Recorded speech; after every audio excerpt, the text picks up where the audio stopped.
आप देख रहे हैं यो मनी। विरल भट्ट हमारे साथ मौजूद हैं अभी क्वेरीज को आंसर करने के लिए। फटाफट से कुछ ईमेल के थ्रू जो सवाल हमें मिले हैं उनको कर लेते हैं शामिल। प्रदीप ने एक सवाल भेजा है, मौजूदा एसआईपी जिनकी चल रही हैं वो 17,000 के आसपास की हैं और 18 साल इनका टाइम होराइजन है। इनको हाई रिस्क हाई रिटर्न की जानकारी चाहिए।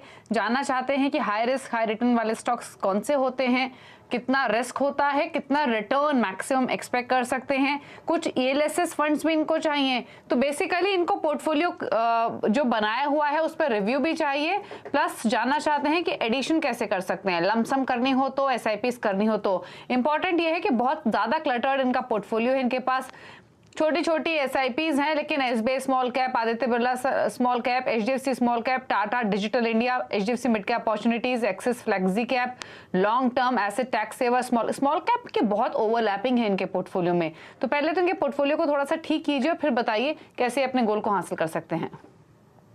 प्रदीप जी को ये एडवाइस रहेगी कि पहले तो जो वो 17,000 की जो एसआईपी कर रहे हैं वो 18 साल में ऑलमोस्ट 1 करोड़ 30 लाख के आसपास वो अचीव कर सकते हैं उनका टारगेट। डेफिनेटली जैसे कहा आपने दीपाली, 6 to 7 फंड्स का पोर्टफोलियो होना चाहिए। उससे ज्यादा फंड नहीं होने चाहिए पोर्टफोलियो में, क्योंकि उसको रिव्यू करना, उसको एक बार देखना और वो सब चीज बहुत ही दिक्कत बड़ी रहती है। तो उनके पोर्टफोलियो के इसमें पहले तो मैं 4 फंड ऐसे बताऊंगा कि उनको उनमें से निकलना चाहिए। एक तो है Aditya Birla small cap, HDFC small cap, axis long term equity और निप्पॉन का फोकस्ड इक्विटी। और कौन से फंड को रिप्लेस करना चाहिए, कॉन्ट का जो स्मॉल कैप है उसमें उनको रिप्लेसमेंट करनी चाहिए। पीपीएफएस का जो टैक्स सेवर फंड है वो उनको शामिल करना चाहिए, और कैनरा रोबेको का फोकस फंड। तो जो कैटेगरी है, डेफिनेटली कैटेगरी उनकी सब सही है, बट ओवरलैपिंग काफी हो रहा है। इसके लिए कुछ फंड से निकल के कुछ फंड्स को ऐड करना काफी सही रहेगा। ओके, तो यानी थोड़ी ओवरलैपिंग कम कीजिए अपने फंड्स पोर्टफोलियो में। 18 साल में 1 से 1.5 करोड़ का रिटर्न, 1.5 करोड़ तक का रिटर्न आप पा सकते हैं। 6 से ज्यादा क्लटर्ड करने की जरूरत नहीं, छोटा पोर्टफोलियो रखिए। किन फंड से निकलना है, किनको आप ऐड कर सकते हैं, वो तमाम डिटेल्स आपके अपनी स्क्रीन पर पढ़ सकते हैं, उनको नोट डाउन कर लीजिए। Quant small cap, Parag Parikh, tax saver, Canara Robeco focus equity, इन फंड्स को आप ऐड कर सकते हैं। जो स्मॉल कैप के 2-3 फंड्स आपने लिए हुए हैं उसको थोड़ा सा कम कर दीजिए। आदित्य बिरला सन लाइफ के small cap fund, HDFC small cap fund से बाहर निकलिए, यही सजेशंस हैं। अगला सवाल लेंगे और हमें अगला सवाल भेजा है सचिन ने। 41 साल इनकी उम्र है, 10 साल में 1 करोड़ का टारगेट है। फिलहाल इनके पास एक ही प्लान है, टाटा का life insurance Fortune pro plan है, जहां पर मंथली 3,000 की एसआईपी चल रही है। तो फिलहाल इनके पास म्यूचुअल फंड पोर्टफोलियो नहीं है। तो 10 साल में अगर करोड़पति बनना है तो पोर्टफोलियो कैसे बनाएं? सचिन जी को 10 साल में अगर करोड़पति बनना है तो 45,000 की एसआईपी करनी पड़ेगी, जो वो 5 से 6 फंड में डिवाइड कर सकते हैं। इडलवाइज का लार्ज एंड मिड कैप रख सकते हैं, कैनरा का फोकस्ड फंड रख सकते हैं।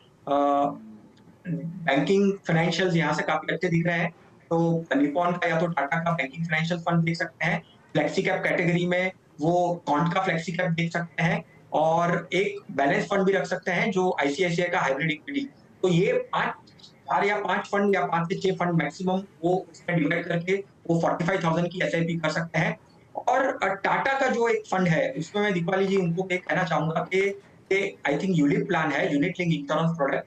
और इंश्योरेंस और इन्वेस्टमेंट को मेरी सलाह ये रहेगी कि वो मिक्स ना करे, बहुत ही लंबी अवधि तक रखना पड़ता है।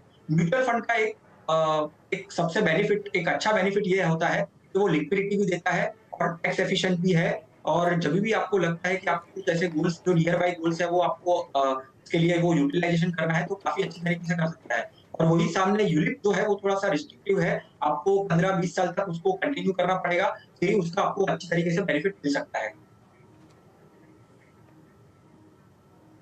ओके, चलिए, तो आपको आपके पोर्टफोलियो पर भी राय दी गई है और उसी के हिसाब से आप स्ट्रैटेजी बना सकते हैं। लेकिन चलिए फटाफट से कुछ फंड्स के नेम जान लेते हैं विरल से। किन फंड्स के साथ वो सजेस्ट करेंगे हमारे उन व्यूअर्स को जो पोर्टफोलियो क्रिएट करना चाहते हैं, स्पेशली बिगनर्स के लिए। तो बताइए विरल, आपकी चॉइसेस क्या हैं? 4 फंड मैं यहाँ पे सजेस्ट करूंगा। एक तो मैंने जैसे कहा कि बैंकिंग और फाइनेंशियल्स यहाँ से काफी अपबीट लग रहा है, यहाँ पे मूवमेंट काफी अच्छी दिख रही है। तो यहाँ से अगर लॉन्ग टर्म टारगेट है और इक्विटी म्यूचुअल फंड्स में करना है तो एक निप्पॉन का बैंकिंग फंड देख सकते हैं, पराग परीक्षा टैक्स सेवर, अगर आपकी रिक्वायरमेंट है टैक्स सेवर में तो पराग परीक्षा टैक्स सेवर फंड देख सकते हैं। महिंद्रा टॉप 2250 निवेश योजना, ये एक फंड जो है वो large and mid cap category में आता है, तो देख सकते हैं। और एक क्वांट का एक्टिव फंड है जो मल्टी कैप कैटेगरी में आता है। ये 4 फंड्स अभी अगर कोई बिगिनर स्टार्ट करना चाहता है इक्विटी म्यूचुअल फंड में, ये 4 फंड के साथ कर सकता है। ओके, चलिए, तो ये फंड्स नोट कर लीजिए। निप्पॉन इंडिया बैंकिंग, पराग पारिक टैक्स सेवर, साथ ही क्वांट एक्टिव फंड्स के साथ आप कर सकते हैं निवेश की शुरुआत। शुक्रिया विरल आने के लिए शो में और अपने व्यूज, सभी क्वेरीज पर अपनी चॉइसेस हमारे व्यूअर्स को बताने के लिए। उसी के साथ यौमनी में इतना ही, लेकिन खबर लगातार जारी है CNBC आवाज पर, ब्रेक के उस पार भी। नमस्कार।